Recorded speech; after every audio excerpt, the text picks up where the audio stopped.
মহানবী হযরত মুহাম্মদ সাল্লাল্লাহু আলাইহি সাল্লাম ছিলেন মহান আল্লাহর সর্বশ্রেষ্ঠ সৃষ্টি।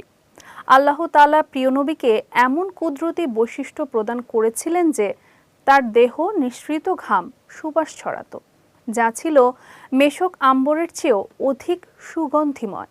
বিস্তারিত থাকছে সৈয়দ নওশাদের ডেস্ক রিপোর্টে।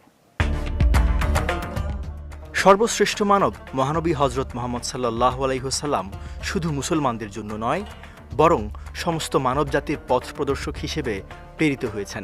তার শরীর ছিল অপূর্ব সৌন্দর্য ও পবিত্রতার প্রতিচ্ছবি। আল্লাহ তাআলা তার হাবিবকে বেশ কিছু কুদরতি বৈশিষ্ট্য প্রদান করেছিলেন, যার একটি হলো নবীজি সাল্লাল্লাহু আলাইহি ওয়াসাল্লামের দেহ নিঃসৃত ঘাম সুবাস ছড়াতো। সাহাবায়ে কেরাম নবীজির পবিত্র হাতের ছোঁয়ায় অনুভব করতেন মেশক আম্বরের সুঘ্রাণ।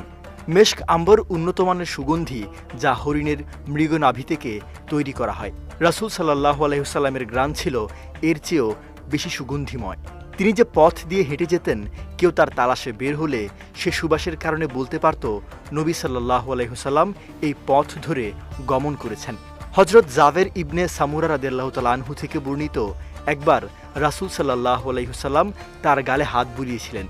তিনি বলেন, তার হাতের এমন কোমলতা ও সুবাস অনুভব করেছি যেন তা আতরের কস্তুরী থেকে বের করে এনেছেন।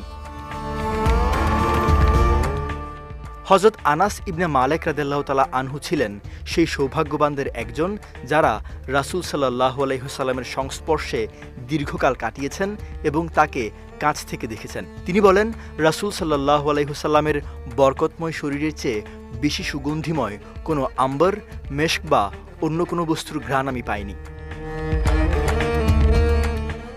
নবীজি সাল্লাল্লাহু আলাইহি ওয়াসাল্লাম প্রায় সময় হযরত উম্মে সুলাইমের ঘরে যেতেন। উম্মে সুলাইম ঘরে না থাকলে মহানবী তার বিছানায় ঘুমাতেন। হযরত আনাস রাদিয়াল্লাহু তাআলা আনহু বলেন, একদিন হযরত উম্মে সুলাইম ঘরে ছিলেন না। নবীজি তার বিছানায় ঘুমালেন। অতঃপর উম্মে সুলাইম চলে এলেন। তাকে বলা হলো, নবীজি সাল্লাল্লাহু আলাইহি ওয়াসাল্লাম আপনার ঘরে আপনার বিছানায় ঘুমিয়ে আছেন। আনাস রাদিয়াল্লাহু তাআলা আনহু বলেন, উম্মে সুলাইম ঘরে এলেন, দেখলেন নবীজি সাল্লাল্লাহু আলাইহি ওয়াসাল্লাম ঘেমেছেন। তার ঘাম মোবারক চামড়ার বিছানার উপর জমে আছে। উম্মে সুলাইম তার কৌটা খুলে সে ঘাম মুছে মুছে শিশিতে ভরতে লাগলেন। হঠাৎ নবীজি সাল্লাল্লাহু আলাইহি ওয়াসাল্লাম ঘুম থেকে উঠলেন। তাকে বললেন, তুমি কি করছো উম্মে সুলাইম? তিনি বললেন, হে আল্লাহর রাসূল, আমাদের শিশুদের বরকতের উদ্দেশ্যে নিচ্ছি। নবীজি সাল্লাল্লাহু আলাইহি ওয়াসাল্লাম বললেন, ভালোই করেছো।